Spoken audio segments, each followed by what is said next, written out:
Good evening, sir.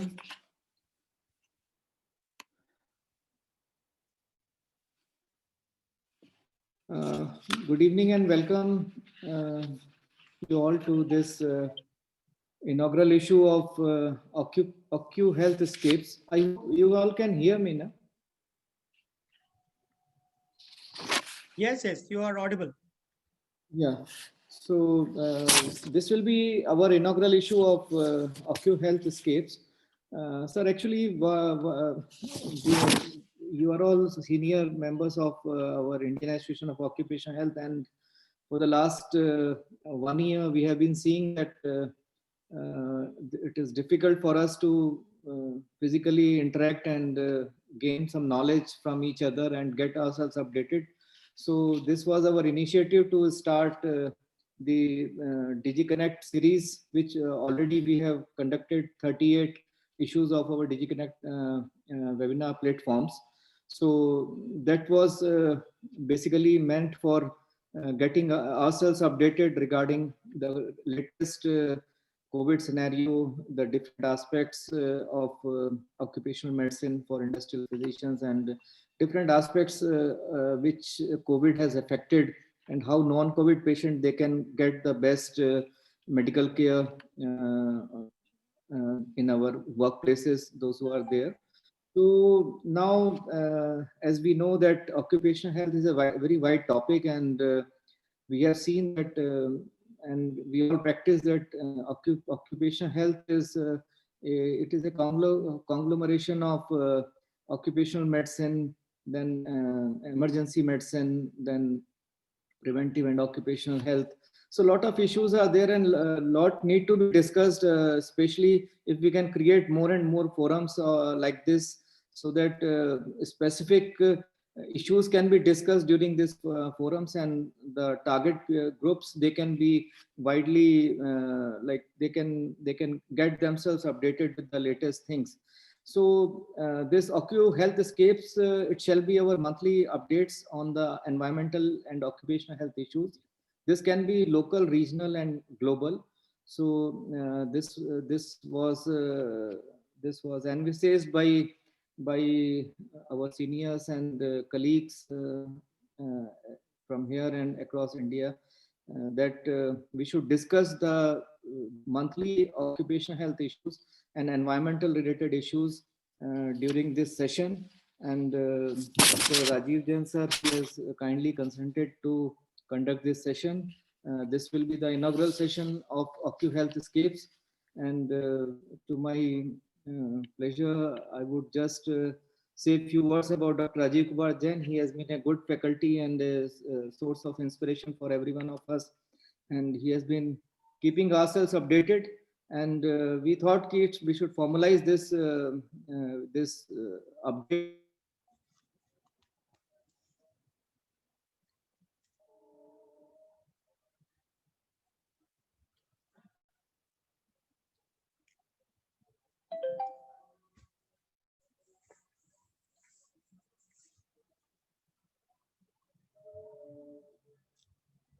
Dr. Sandeep, I'm not able to hear you. So Yes. in this way, we can take up the monthly occupational health and environmental issues with expert faculties. And Dr. Rajiv Kumar Jain, sir, he is our senior vice president of IOS Delhi branch, that is AEUSD. And to introduce you, although you all are known to very well known to Dr. Rajiv Kumar Jain, he is senior consultant health at Indian Railways, New Delhi, and he has got 40 years of experience in health and hospital administration. And he has been the first secretary and registrar of Delhi Medical Council, and he has been core group member of Guidelines for Medical Preparedness and Mass Casualty Management of Disaster, NDMA, and postgraduate thesis assessor also in hospital administration. And he has written a lot of articles and books, especially on emergency medical services and disaster management. And he has been faculty and guest faculty and resource faculty at different institutes like National Institute of Financial Management, then at various branches also he has conducted sessions. So he has been there with a lot of oration and awards to his credit, and he has in Central IUH also he plays a great role in occupational health and environmental health related issues. So Dr. Rajiv Kumar Jain, we thought during this inaugural program, Dr. Rajiv Kumar Jain will be the best person to update us regarding the monthly issues which are there regarding occupational health and environmental health. And Dr. Rajiv Kumar Jain, sir, I would request you to conduct the session. And a lot of our seniors from across India, they have already joined, and they are waiting eagerly to hear from you regarding the latest updates in occupation and environmental health. So, Dr. Rajiv Kumar Jain, sir. Thank you, Dr. Sandeep. It's a proud privilege to be hosting this kind of session and a new initiative of Delhi branch of Indian Association of Occupational Health, Association of Environmental and Occupational Health Delhi, where we try to update ourselves jointly regarding the local, regional, and global developments in the field of environmental and occupational health. So for the inaugural episode 1 today, what I've done is whatever has happened in the last 1 month, we will see local, national, regional, and global developments, and which I feel all of us practicing environmental and occupational health physicians should be updating ourselves and going ahead with all the issues so that we are better prepared, not only as a practitioner, but as better advocates and better leaders in the field of environmental and occupational health at whatever level we work in.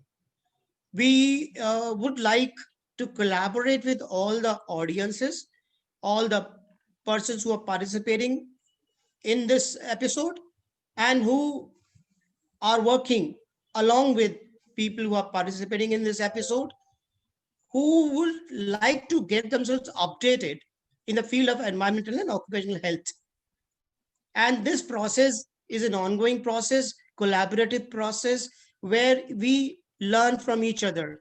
Any new experience, any good practice in your workspace, or any good practice that you come to know of in any place in India or abroad, it would be useful to get to know about it so that others could see that what are the good practices in the next episode, and then we go along and discover new practices, and also understand that these practices are applicable and we can go along accordingly. So for today's episode of OcuHealth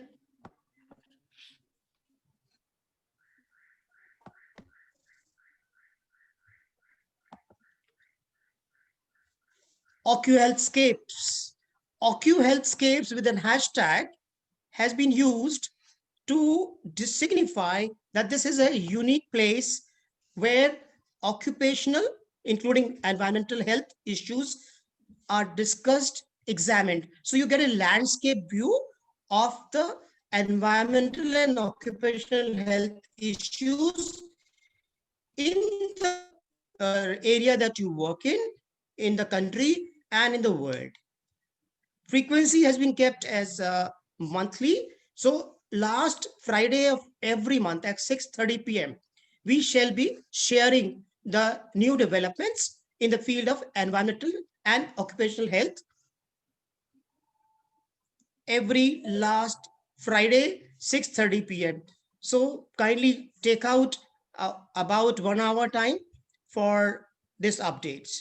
So for today, I've taken up 5 or 6 issues which I feel are important developments in the last 1 month. First is this visual, which has been shared in the ICO newsletter of December 2020 by Dr. Juka Takala. He has given work-related deaths caused by injury and illness in the world as a graphic. Now, as you know, we hardly know what is the extent of work-related deaths caused by injury and death. Everybody talks has his own figures, but this is something which has come out of the work of International Commission on Occupational Health, Finnish Institute of Occupational Health, WSH Institute, and Ministry of Manpower of Singapore. If you see on the left side, the graphic shows a circle with occupational injuries to the extent of 3,80,500. Now, communicable diseases 2,29,000, malignant neoplasm 7,42,000, neuropsychiatric illness 48,000, circulatory illnesses, diseases 8,63,000, respiratory disease 4,75,000, digestive 25,900. But if you see 3,80,500 is a substantive figure. And if you add COVID-19 deaths in 2020, estimated at 43,000 from all 1.1 million. So work-related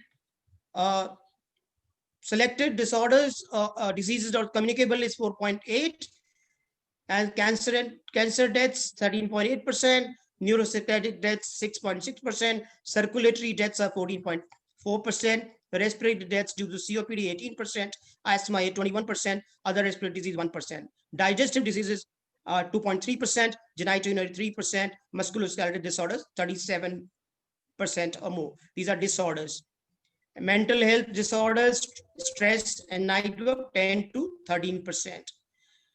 Now, this particular data gives a bigger insight into work-relatedness of selected diseases and disorders. When you see work-relatedness, within brackets, you must have seen AF. AF is attributable fraction. Attributable fraction is a new terminology in terms of determining work-related contribution of selected diseases and disorders. And it is this which is a new development, attributable fraction of work-relatedness of selected disease and disorders. And this is important for us occupational physician to understand that attribute meaning the attribute due to work. Now, another new visual which is important for all occupational physicians to understand is selected modifiable factors at work. Major disease or injury groups and modifiable factors at work has been shown in this visual, where on the left you see work-related cancer like asbestos, carcinogenic substances, ionizing radiation, UV radiation, passive smoking at work, diesel engine exhaust.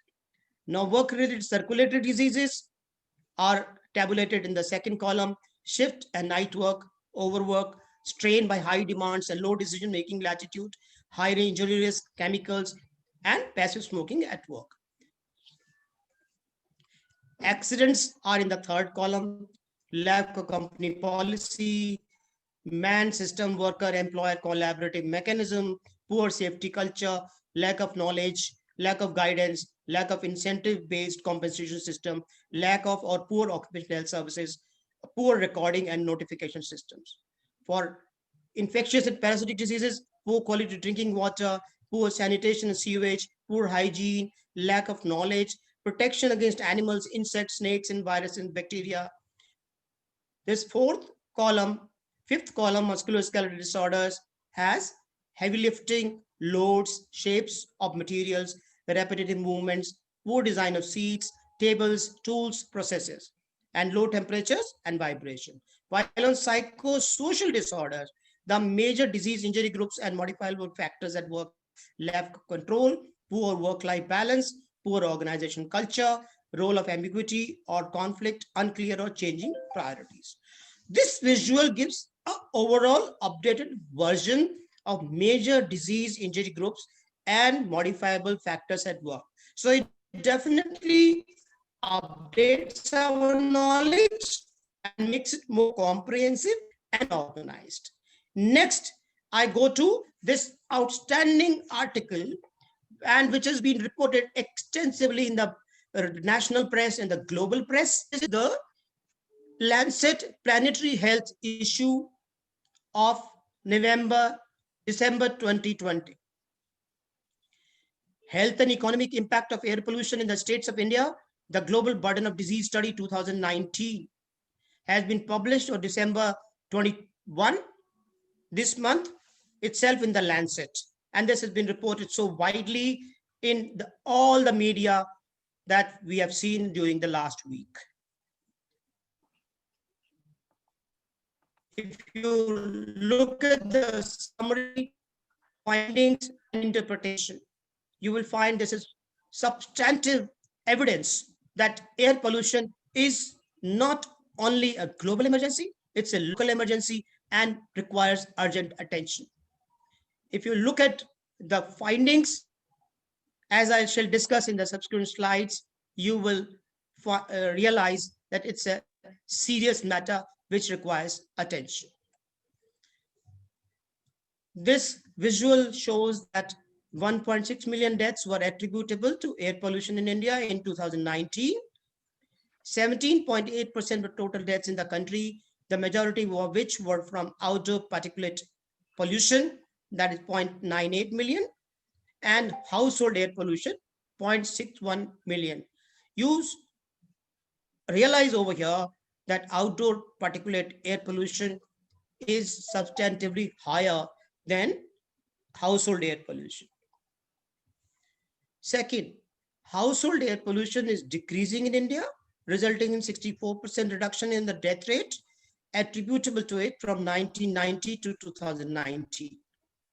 Whereas the death rate from outdoor particulate air pollution has increased during this period by 115%. 115%.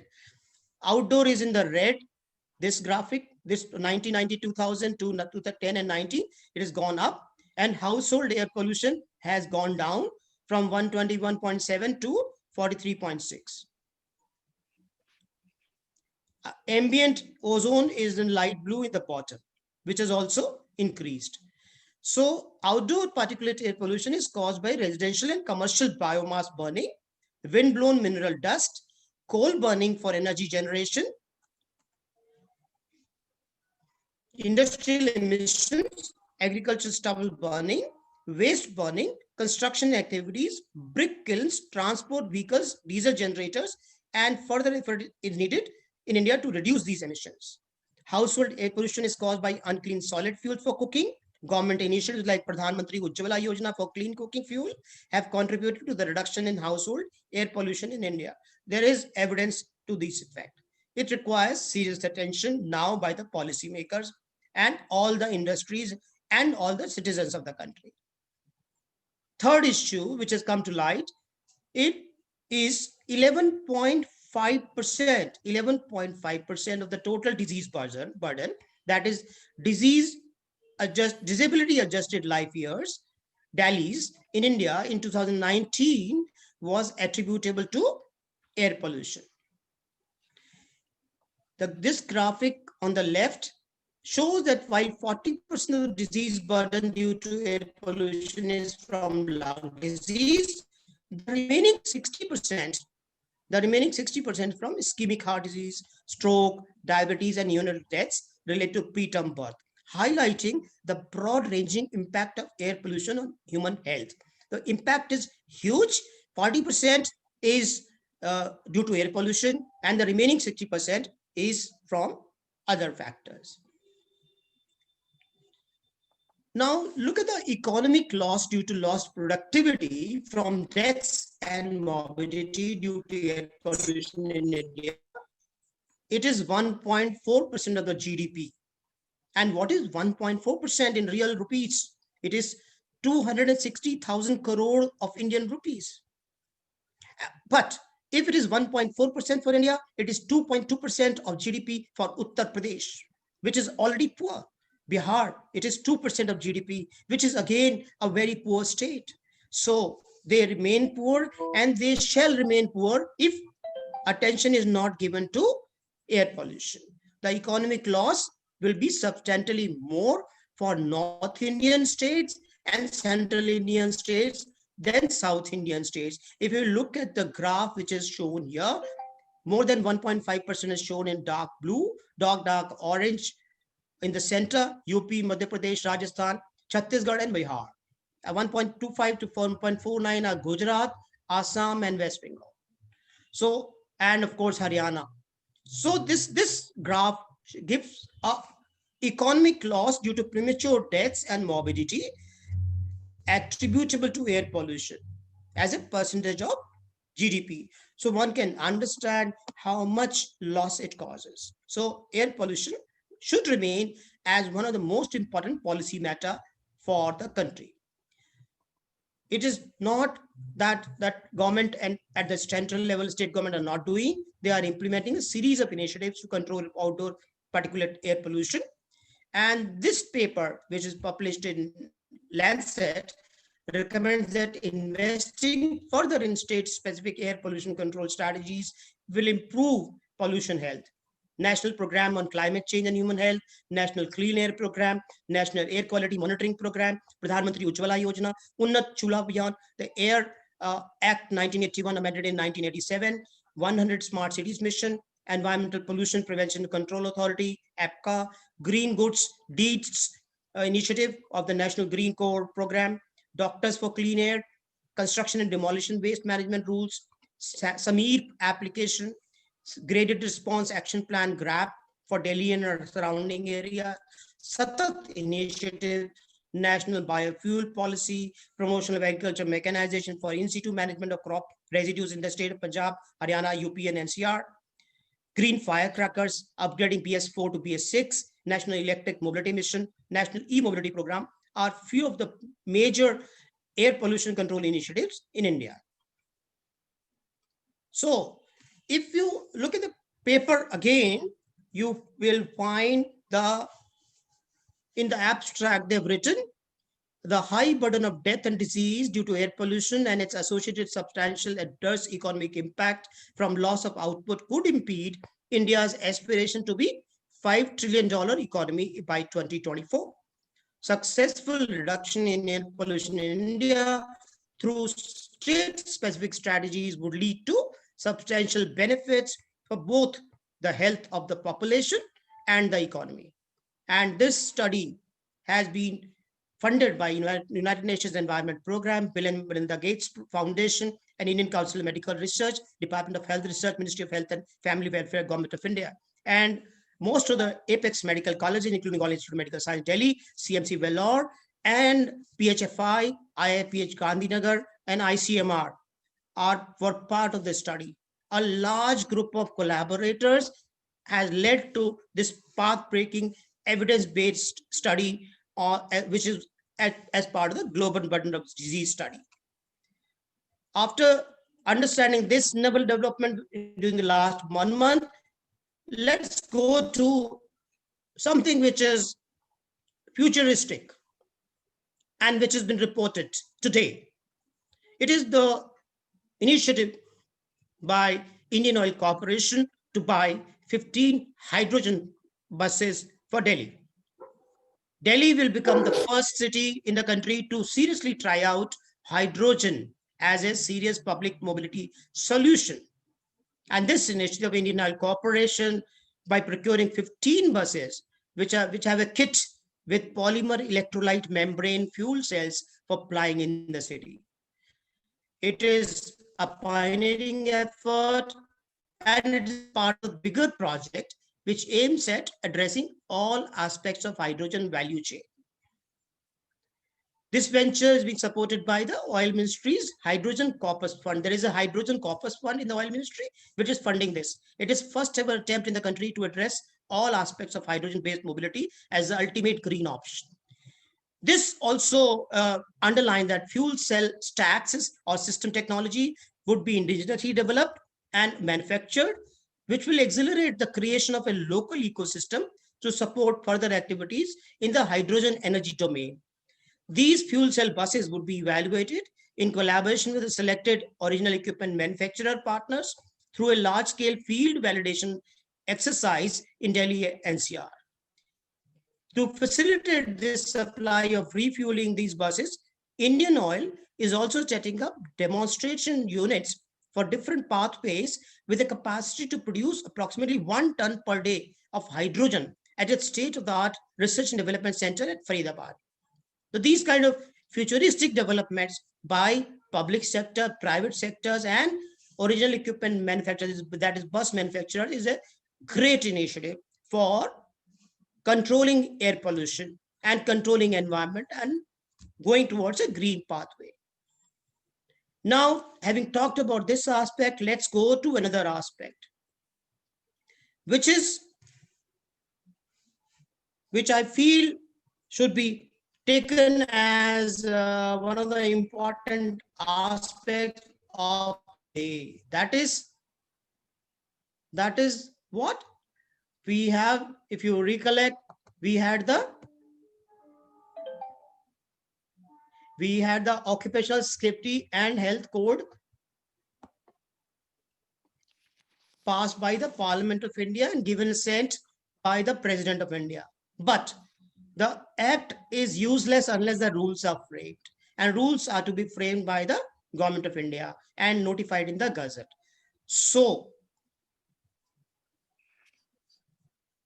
occupational safety, health and working conditions, central rules in a draft form have been notified by the Ministry of Labour and Employment, Government of India, for feedback from all the stakeholders, individuals, organizations, citizens, associations. And the last date to give feedback or suggestions for changes is 3rd of January 2021.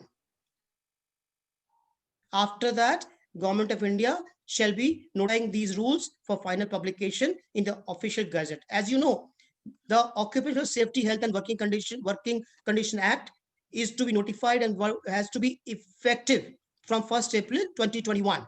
That is the policy which has been timeline framed by Government of India. So this is the draft. I'll take you through salient features of this draft. Registration, employer will be registering, and electronic, it will be electronic form 1, form 2, and form 1, form 2 are in the annexure. As you are seeing, form 3 is also there. Registering officer will be maintaining. Form 4 is there. Employer will file, and this is also electronic. So entire process, form 1 to 4, will be electronic. There will be no human interface, and will be auto shared by 2 EPFO, that is Employees Provident Fund Organization, and ESI Corporation. As you know, ESI Corporation will have a very, very large scope of coverage by this act. Appeal under section 3, then there are notices of accidents and dangerous occurrence under subsection 110 of the act. Who will do what? There are 5 form 6, and form 6 is there for this purpose. There is a schedule. These are dangerous occurrences, whether or not to be attended by injury or disablement. So these injury classes of dangerous occurrences are listed. There are 16 occurrences. Notice of disease under subsection 1, 2 of section 12. Notice of disease is to be given to inspector cum facilitator. New terminology has come. Chief inspector cum facilitator. Word facilitator has been added. So there's a form for notice of disease where whatever is required is listed in the rules, and it will be done by any qualified medical practitioner. Duties of employee, rights of employee are listed in section 10 and 11. Now, chapter 4 is occupational safety and health. Then it mentions about National Occupational Safety and Health Advisory Board under section 345 of section 16. resignation, cessation of member, disqualification from membership, removal from membership, traveling allowance for members of this board is part of this. I will come to other aspects which are important. There are sections for mines. As you know, this act has replaced 9 acts previously, so new rules are there for mines, for dock works,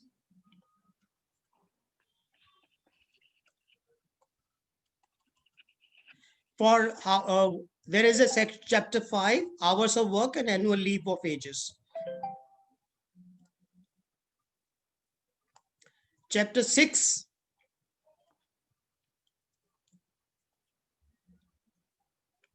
is for maintenance of registers, records, and returns. Chapter 7 is inspector cum facilitator and other authority. What are the functions and who will be the inspector cum facilitator is in chapter 7. Chapter 8 is for contract labor. Very important development have come in contract labor section. It is worthwhile going through this chapter and seeing that the whole format, Form 13 and Form 14 are there in an annexure related to contract labor. Substantive improvements have occurred in contract labor section. Entirely new development. EPFO, ESIC benefits are, and if you relate with the code of minimum wages, you will realize it's very path breaking. Form 15 is also there. A new COVID effect has come. Interstate migrant worker, chapter 9.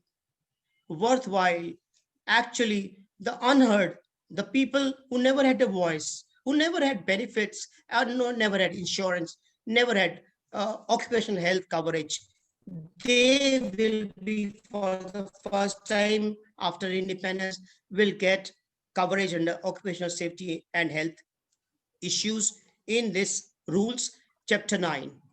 Everything is listed. Journey allowance to interstate migrant worker, setting up toll-free helpline, interstate migrant workers is in chapter 9. Chapter 10 is for audio-visual worker.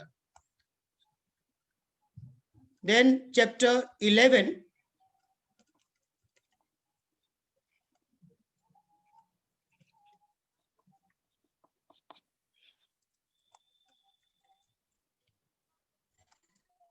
I'm going to the next section.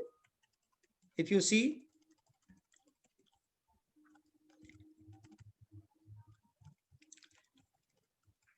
it's very carefully written and the wordings and description is very comprehensive. Each section, if it affects you and you feel it can be improved upon, please feel free to write to the Ministry of Labor and Employment, Government of India. This a lot can be improved upon if only you feel that something substantive is required to be done.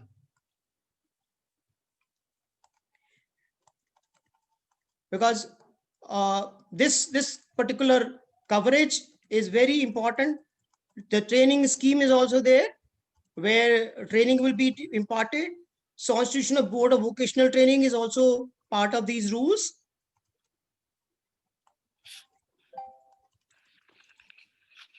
Another development functions of Board of Vocational Training has been also listed. There should be funding attached with this. Scope of standard for vocational trainings, scope and standard for refresher training, arrangement for refresher training, special training, training of persons after long absence or after an accident or change of job. Then there are training center. Arrangements for training center is also part of the rules. Training officer is also part of section 151. Duties of the training officer listed in section 152. Instructors in section 153. Trainers in section 154. And qualification of instructor and trainer in section 155. Duties of instructor in section 156.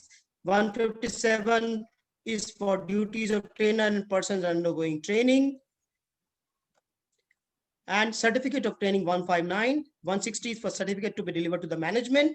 161 is for inspection of vocational training center, 162 for in notice of closure or discontinuance of vocational training center, and 163 is onus as to age under section 117. 164 is a procedure of inquiry and other related matters. Persons to appear in inquiry, section 165. Procedure of survey and other related matters under subsection 4 of section 121, where DGOSH or DGMS responsibility will be there. Then chapter 12 is for offenses and penalties. 167 para is for manner of compounding offenses by the authorized officer, specifies under section 1 of section 114 of the Act. Application for registration is form 1, and this is electronic. Would be filled on the form 2 is for certificate of registration of establishment. Form 3 is for register of establishment. Form 4 is notice of commencement and cessation of establishment. Form 5 is medical examination. Form qualified medical practitioner. The pro forma, if you see, is very specifically laid down. Age demographic section. B is important, occupational history, where night shift per week, night shift per month, working hours, duration of service, all are listed. And C, section C is brief review of medical history, diagnosed previously or currently under treatment or currently suffering from anemia, jaundice, asthma, COPD, vertigo, diabetes mellitus, hypertension, cancer, chronic low back pain, chronic pain in hand and elbow, hernia, hydrocele, varicose vein, history of amputation, dermatitis, hearing impairment, visual impairment, occupational injury in last 1 year is detailed description is also there. Current symptoms and diseases module. Question, answer yes or no. Smoking, chewing tobacco, alcohol addiction, dermatosis, mucosal irritation, symptoms like respiratory difficulty, chest tightness, dry cough at beginning of shift, currently suffering from TB, jaundice, hepatitis, currently suffering from low back pain, pain in hand or elbow, visual problem, hearing problems, current injury, current musculoskeletal, physical examination there, and then physical examination has its own detailed physical examination where SpO2 is also to be recorded. Respiratory rate, examination of breast of female employee is also there. Investigation report will have routine blood investigation and photocopy will be attached, blood grouping and RS typing, and HB electrophoresis once in a lifetime. And routine blood investigation of fasting blood sugar, ESR, postprandial blood sugar, HbA1c level, blood urea nitrogen, creatinine, total protein, albumin, globulin, SGOT, SGPT, bilirubin, urine, routine and microscopic, prostate specific antigen is also there in this. Chest X-ray, standard chest X-ray, copy will be attached. Spirometry is to be recorded where PEFR, FEV1 is normal, increase or decrease has to be entered. Predicted FVC, then we have observed FVC, predicted FVC, FEV1 and FVC ratio, final report in terms of normal, obstructive lung disease, restricted lung disease or mixed lung disease. Audiometry is also be done for pure tone of Vera and a photocopy to be attached for mine employee. Eye examination, you've seen how much detailed examination will be there. Visual besides acuity, color vision, field of vision, binocularity, lateral fovea, vertical fovea, and stereoscopic vision, depth perception testing, and including fundus retina examination. 12-lead ECG and echocardiography, final report. Medical fitness test for person working at height, as may be applicable, is a separate section, section L.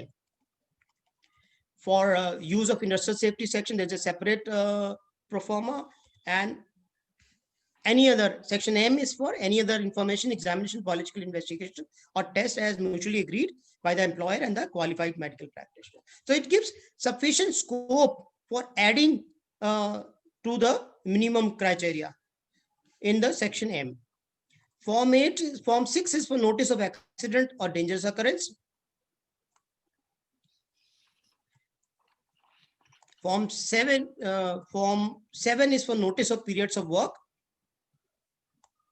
Form 8 is for register of workers employed in an establishment, wages, overtime, fine, deduction for damage or loss. Form 9 is for annual return, which is unified annual return form, and all will be electronic.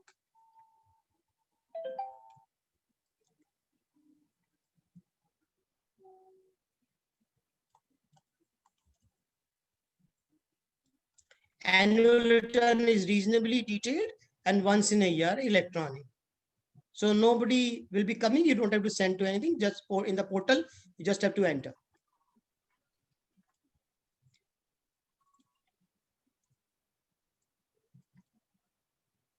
And every data is structured. So there will be complete data available online, centrally, as well as peripherally. Form 11, register for leave with wages. Form 12 is improvement notice and prohibition order. Part 1 has prohibition order.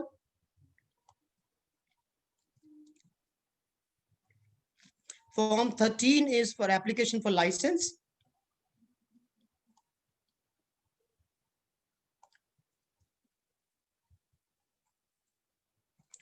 Form 14 is pro forma of license. Form 15 is experience certificate of contract employee.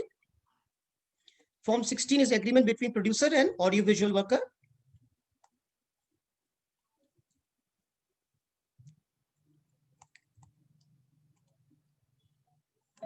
So this is the final version. This completes the entire rule, which ultimately, besides being passed by Government of India, shall also be framed and to be notified by each state separately. These were published in Gazette of India on November 19, 2020, and 45 days are required for taking feedback from the public, from the stakeholders. So after 45 days, after considering all the suggestions and improvements, the Government of India shall be notifying these rules, which will make Government of India actually implement the act and the rules together from April 1, 2021. Okay, so that is the position at the moment of this particular Occupational Safety and Health Act and the rules. Now, let us go to COVID. Without COVID, we cannot complete. As you know, COVID-19 is an occupational disease, as ICO has always been saying. Currently, this is the current coronavirus disease dashboard of USA. If you look at cases cumulative total, 77.9 million, 18 million are USA, Brazil, UK. Brazil is 7 million and UK is 2 million. But more important is whatever cases have been reported in the last 24 hours. Highest by USA, 221,000. Brazil reported 46,000. UK reported 39,000. Germany 32,000. Russian Federation 29,000. And India at number 6th place, 23,000 only. Turkey 19,000. So last 24 hours, what has happened? India has gone down and down and down. What is happening? I will show you in this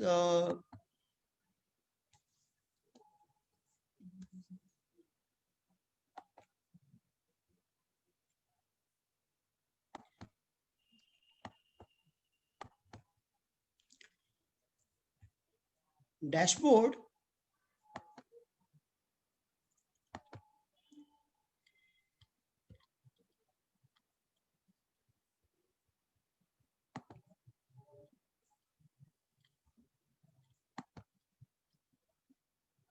Oh, just wait.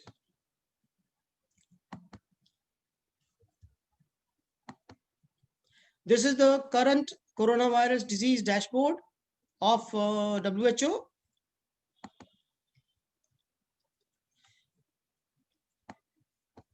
Cases cumulative, population wise.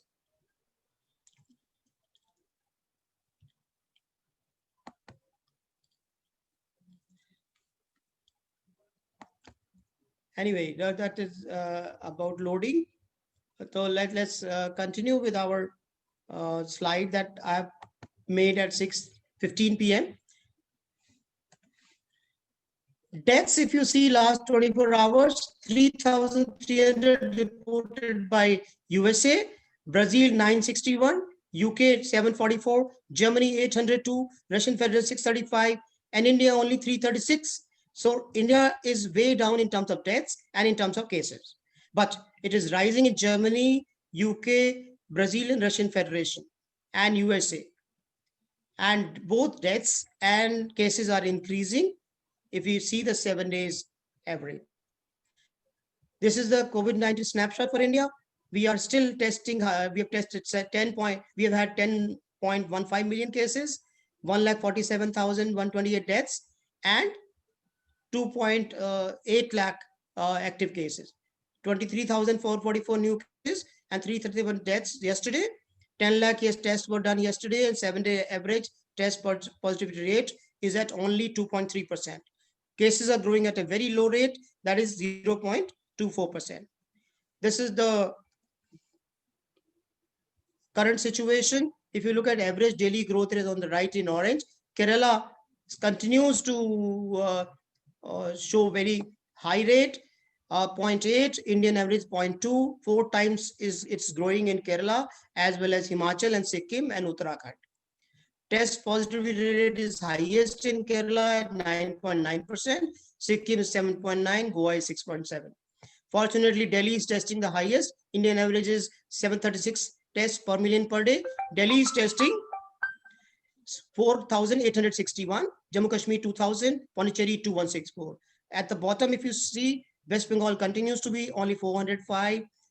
Big states like Uttar Pradesh 601 and Madhya Pradesh 349 are testing very low. They need to increase their test. Maharashtra is improved its test rate 1,057.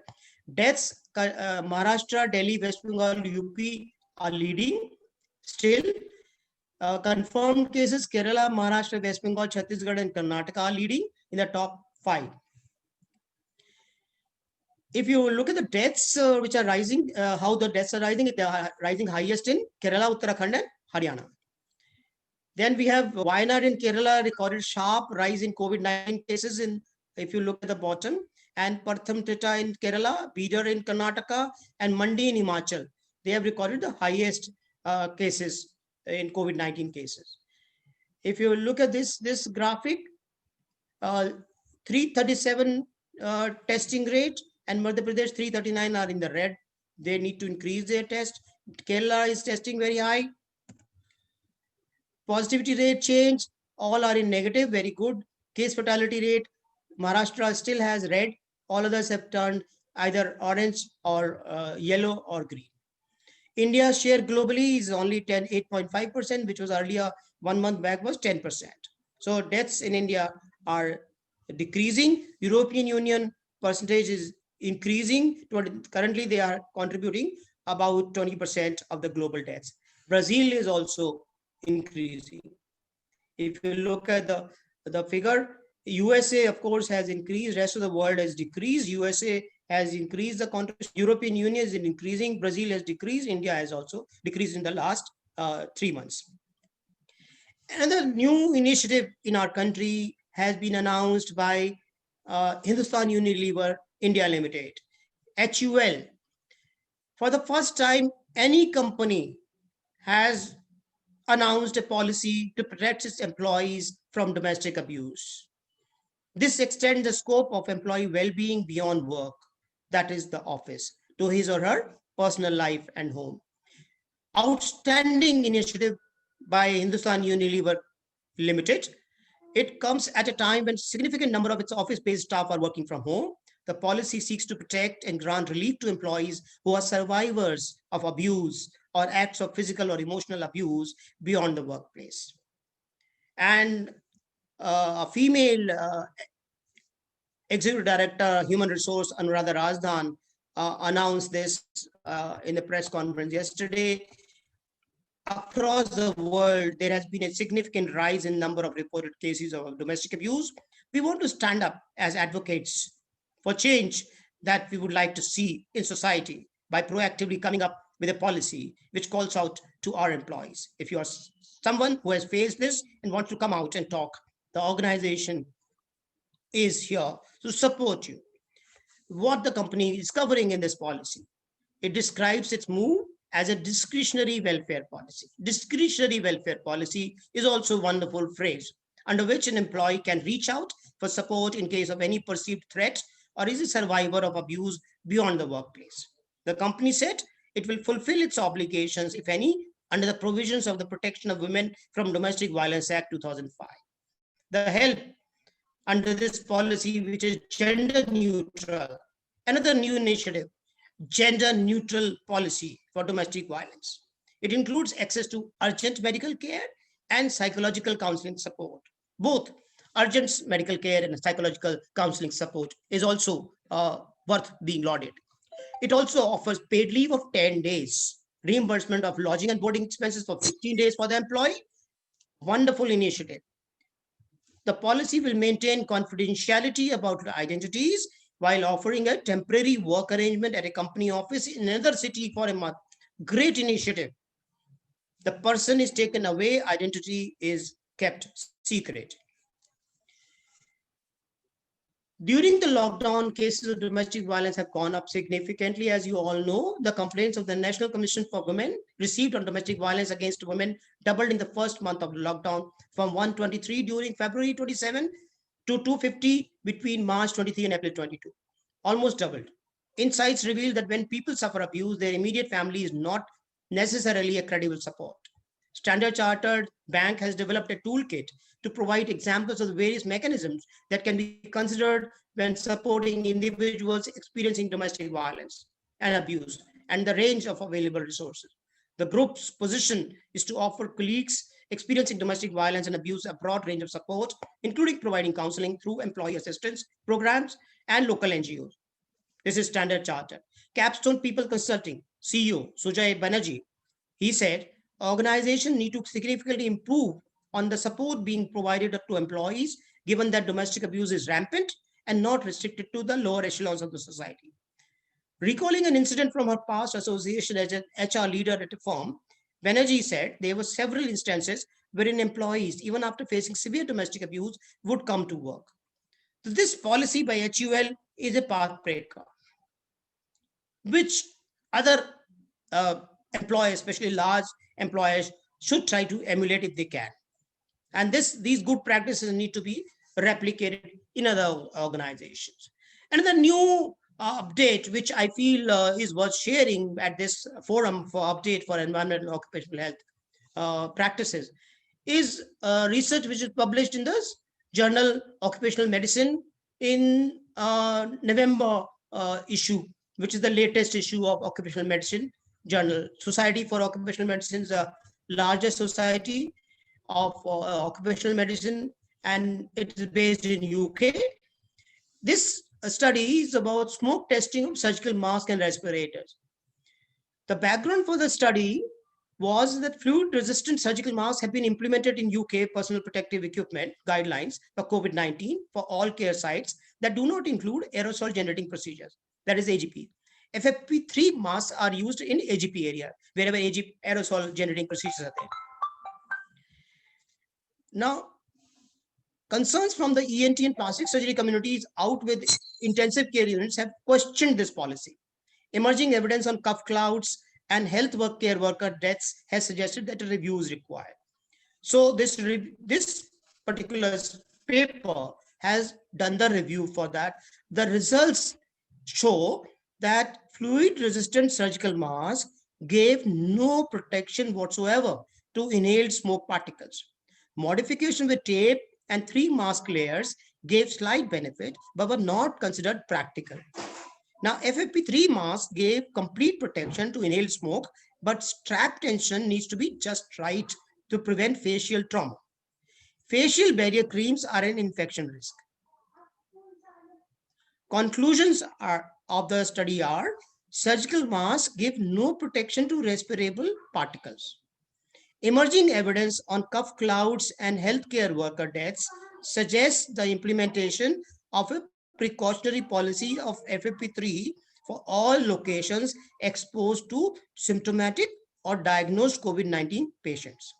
PPE fit testing and usage policy need to improve to include daily body checks for FFP3 users. So this is important. This adds on to our current knowledge about FFP3 mask, surgical mask, and the practices, especially for healthcare workers. And this I felt would be worth sharing. So overall, what I feel, these were the few issues that I felt would need to be shared in our fora, which will help us understand the broader issues in environmental and occupational health during the last 30 days. There may be more, and there's no end to it. But we wanted to initiate once a month, 1 hour discussion on important developments and in terms of research findings or in terms of any good practice that has come about across India or across the globe. I must thank you all. I must urge upon all of you to engage with this forum, with OcuHealth, OcuHealthscapes, so that this becomes a joint collaborative forum to update once a month, 1 hour, last Friday of every month. The people who have attended this session should, I think, spread the message that this is a forum, 1 hour in 1 month, I think worthwhile spending to wrap up and summarize the major development that occur in the area of environmental and occupational health. Thank you so much. And I would appreciate and request to give your feedback, to give your suggestions, to give more inputs so that we can improve this platform of OcuHealthscapes, which will be held by the Delhi branch of IOH, that is AUHD, on last Friday, 6:30 p.m. every month. Thank you so much. And I invite all of you to come up especially I would request to have your video and to have your voice. Thank you, Dr. Rajiv Jain, sir, for giving a broad overview of this occupation and environmental issues which are there before us, and they are all very urgent, and they need to be taken up by us and especially our association, like the work-related deaths, the health and economic impacts of the air pollution, draft rules on the OSH. Then because that date is now rapidly approaching now, 3rd of January. So we have to give our inputs before that. And this Hindustan Unilever policy, that was a new introduction, and COVID updates also you told, and many other issues which will come up in the later sections of this healthscapes. Now, may I request all our panelists to unmute themselves. They can put their videos on, and those who have put their videos on, they can ask their questions. Dr. Srinivas Sanbab, sir. Yeah, good evening. Good evening, Sandeep and Rajiv. Rajiv, first of all, compliments to you for the lot of amount of research you have done, the amount of efforts you have put in to bring forward this sort of a presentation, and which will go a long way in updating everybody. And I compliment you on that. And it is a good effort and a good beginning to start this sort of a forum, which could be more and more interactive in the future, and people could also start contributing to help you to make this more educational. Having said that, I have a few observations and comments to make. Please don't take it, please no offense meant, but take it as a constructive advice. See, such an important discussion and presentation. Today we have only about 15 to 17 participants. It shows 23, but I don't know how. Rajiv Jain is shown 5 times. Oh, that is because they've connected to the link I provided. So it will appear as Rajiv Kumar. Oh, yeah. So, okay, fine. So there are 23 people. But for such a beautiful... May I request everyone to put their mics on mute? Yeah. So the question is, even 23 people attending this sort of a presentation, I don't think it gives the importance it really should deserve. So I think we need to really popularize this. Number one is send it to more people. Number two, it would be worthwhile if we can, about a week in advance, tell what major topics are going to be discussed, so people become interested instead of having just a broad OcuHealthscapes. We understood today. I didn't know what sort of things were discussed. My impression was that it would be mainly COVID-19, but I must compliment you and Rajiv for bringing out a lot many things. The third observation is about the occupational health code, which we have, just like Sandeep mentioned. We've just about 8-10 days left for giving out this thing. If anybody comes to know about this has been published in the Gazette. If it would have been taken out at the central level, we could have formed a committee, and we can still do it. We have got some 10 days time. And today, with all these Zoom meetings and all that, we can always have this thing. And as an association, we could have come out with our recommendations or advice on these rules of the Occupational Health Code. Having said that, I think it's a good initiative. Well begun is half done. I compliment everybody, including Sandeep. Wish you all the best. And if I can be of any assistance anywhere, please do let me know. I will always be available for any sort of consultation. Thank you very much. I enjoyed the whole session today. Thank you, Dr. Shanbhag sir. Dr. Vivek Chand Rao sir. Yeah, good evening, everybody. Congratulations, IOH Delhi branch. It's so nice that the high tension live wire, Sandeep Sharma, he has been organizing such CME programs regularly, and this is occupational health. This is the first. This is such an excellent idea Delhi branch has got.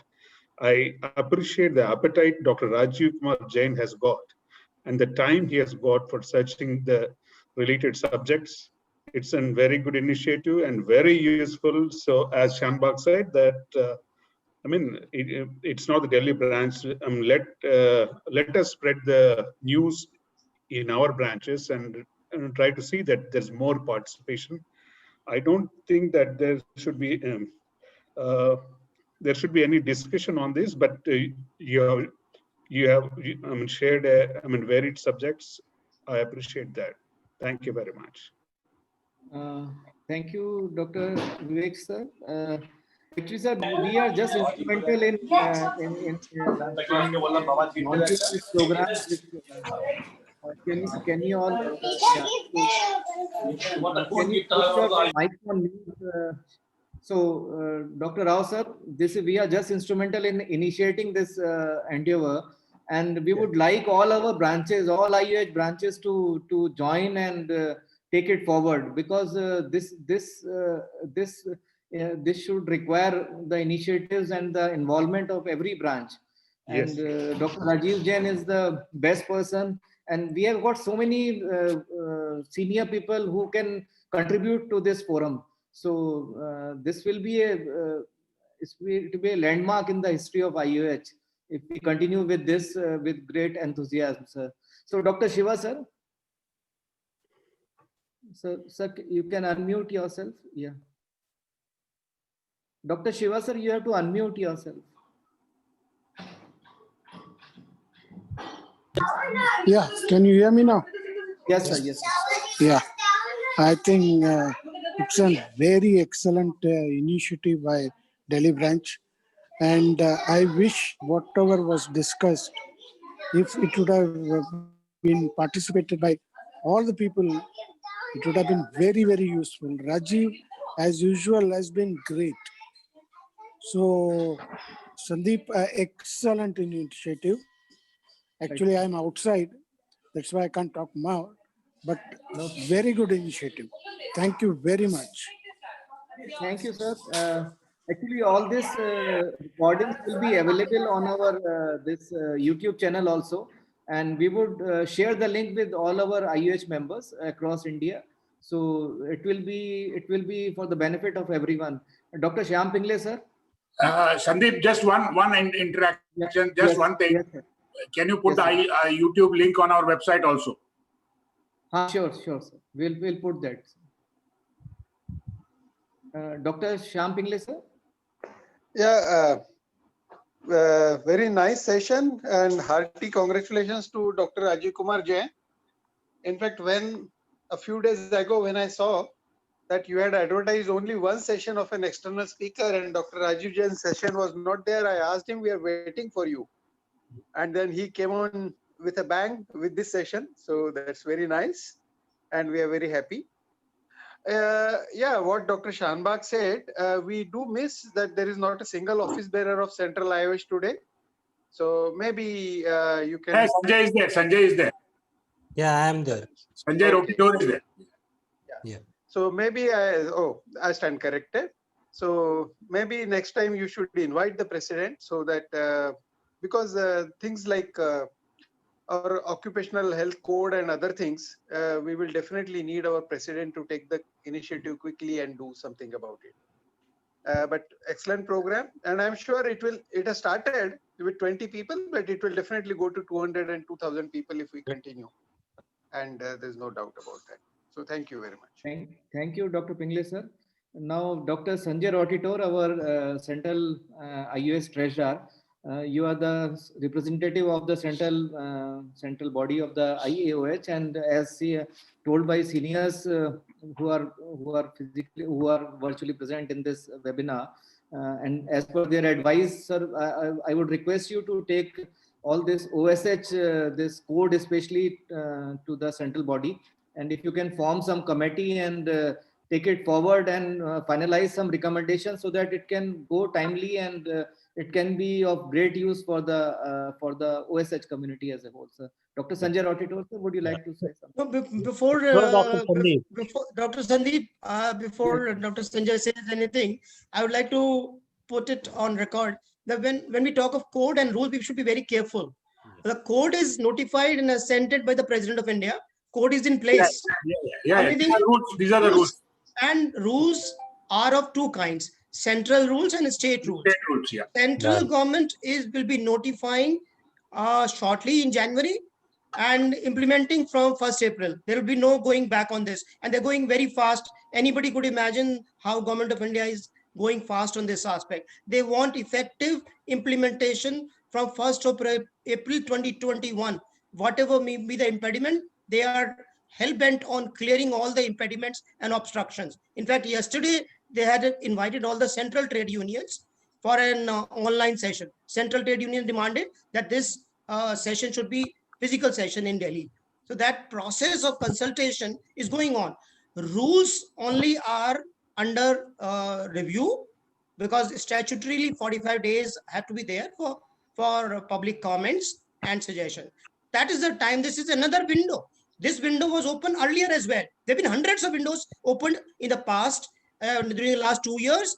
Every citizen of the country has been allowed. And if you see the volume of inputs that have been received from all the stakeholders, employers, employee, trade unions, political parties, parliamentarians, legislatures, it's a stupendous volume of inputs that has been received by Ministry of Labor and Employment at the Government of India level. So this is the last stage when public could participate, all the stakeholders could participate. That window is going to close in the first week of January. Rajiv, if I remember correctly, when the code was with the standing committee, we did give our inputs. The association as a whole, we did give our inputs at that time. And again, we have got 10 days time. We could go through it, and we could have a small committee. The policy committee of IOH could have one or two virtual meeting and finalize our recommendation and send it. That's all I meant when I said this is what we should do it. No, the president of IOH has already, because I saw on WhatsApp, the president and secretary of IOH were already in conversation on this issue. I do not know what is the outcome. No, so that's what we'll find out. If they have already done it, it's good. If they have not done it. Because I had given in WhatsApp the day it was notified, and I also indicated the last date. On the day itself, it was notified. Dr. Sanjay Rotitor also knows about it. Dr. Shingala, in fact, had responded in the WhatsApp group. Yeah, agreed. Let's see what has happened. And again, whether something has happened, I will be very happy if it has already happened. Yeah. Right, sir. So, Dr. Sanjay sir, you please coordinate and Yeah, you please sure. express views regarding this. Yeah. Okay. Right. Actually, yeah, I was very happy to join your session, and this is actually we hear from a lot of research and readings done by the speakers. So it's a ready-made food for us. much of the time. So many, and my concept is ki if you, even if you put on YouTube, very less people see. So interacting with the Dr. live Kamla, station, that will be yes, really great. And definitely this number will increase as the sessions go forward. So really hearty congratulations to you for this activity. Great. Thank you, Dr. Sanjay. Any other panelist you want to have some comment or some suggestion? They can unmute themselves and they can ask. Dr. Ashish Vijay Jain, Dr. Kamla Ashish Vijay Fartial. Jain. I saw Dr. Hey, Anant Dr. also there. Ashish, yeah, this is Dr. Ashish.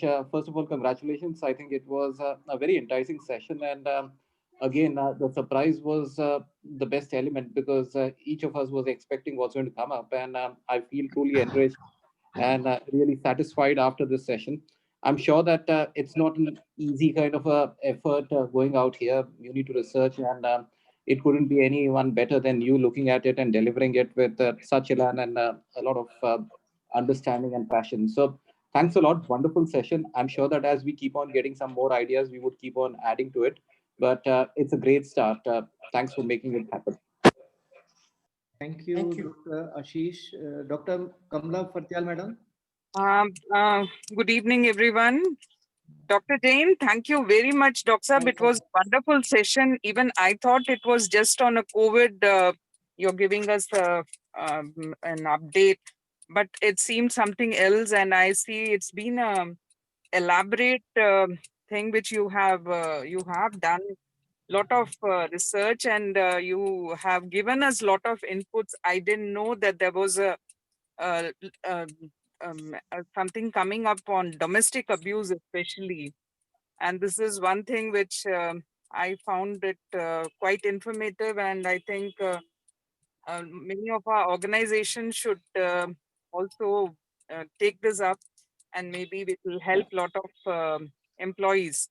And thank you once again, Doxa, for giving us so much information. And thank you, Dr. Sandeep.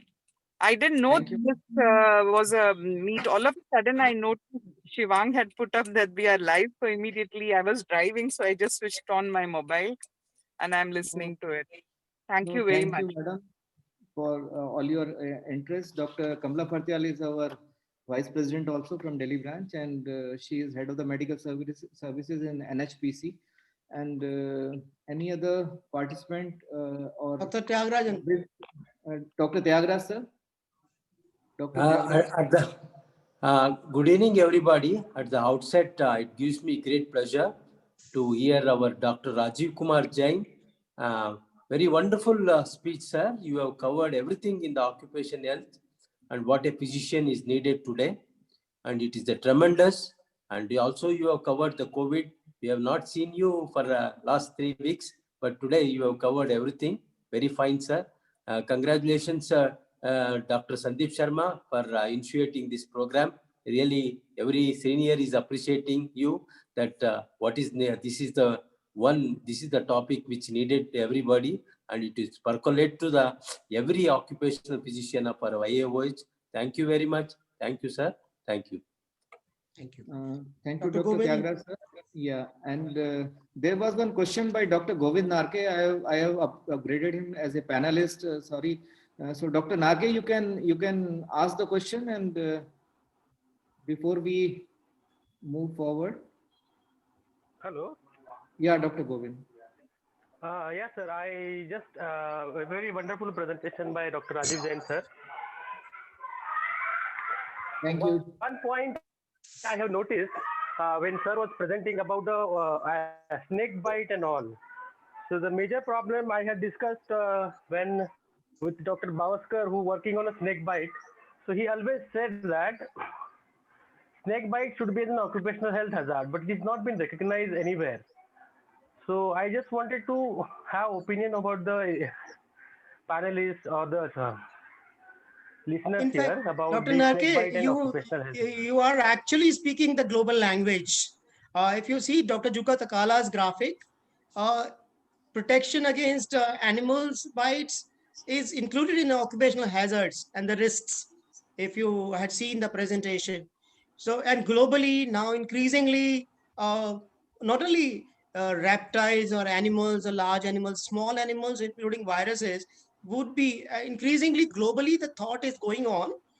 The COVID-19 will evolve as an occupational disease as the time goes by. Then the concept of attributable risk, attributable fraction of the risk, the occupation contribution is becoming a distinct entity in research globally. And it is now being identified by people who were earlier neglecting the contribution of occupation as an attributable risk for disease causation or even disability causation. Leave aside death. So this is a new evolving field. The specialties within epidemiology, we call it health metrics. There is an Institute of Health Metrics in USA, which is spearheading this studies for the last 30 years. And this is an ongoing project funded by National Institutes of Health of USA and WHO. And Lancet has been publishing this special issue of this global disease burden study. Now they are also identifying the contribution of occupational health in terms of disability and death. And attributable fraction is a latest addition to understanding the contribution the occupation plays in causing a disease and disability. Snake bite is also included there. Thank you. Okay. Okay, sir. Thank you, sir. So let us conclude the session, sir. There were a lot of inspiratory suggestions, and a lot of good words have been spoken by all our seniors regarding this particular initiative. And this was basically it was envisaged by Dr. Rajiv Kumar Jain, and since he required a because we required a full session for him to learn from him, and to so we thought we will start something new where we can discuss all these issues which are there in the environment and occupational health. And as I have already told you, sir, there are a lot of issues which we need to be focused on, especially the industrial physicians, the emergency health medical services, and occupational health services, environmental health services. A lot of issues are there for us, and we need to create more and more sessions. And I would request other branches also to start such initiatives which can be of great help to the occupational health fraternity and industrial health young doctors, who can gain something from all these sessions. And because WhatsApp University and other that I have observed for last 2-3 years, lot of knowledge is there, but it is not being replicated in the industries. But now, especially, sir, Dr. Rajiv Jain, sir, the Hindustan Unilever policy, which you have told, many of the industrial physicians, they would like to know about the HUL policy and would like to contact HUL seniors to guide them regarding implementing this policy and frame this sort of policy in their particular organization. So it will be a great help to industrial physicians, great help to occupational health physicians, and especially it will bring our IUH advocacy for occupational and environmental things and industrial physicians. That advocacy will be further strengthened. And thanks to COVID, it has. Dr. Sandeep, Dr. Sandeep, I was expecting Dr. Rajagopal to talk about it in some session in future, because this is something which is unique. We would request him to come and address us so that we can get enlightened. Especially her ED HR, if she speaks in one of our sessions, that would be wonderful. Mrs. Razdan, who is the ED HR in HUL, that will be worthwhile actually to expand the scope. Dr. Sameer Chaudhary was there who wanted to say something. Dr. Sameer Chaudhary?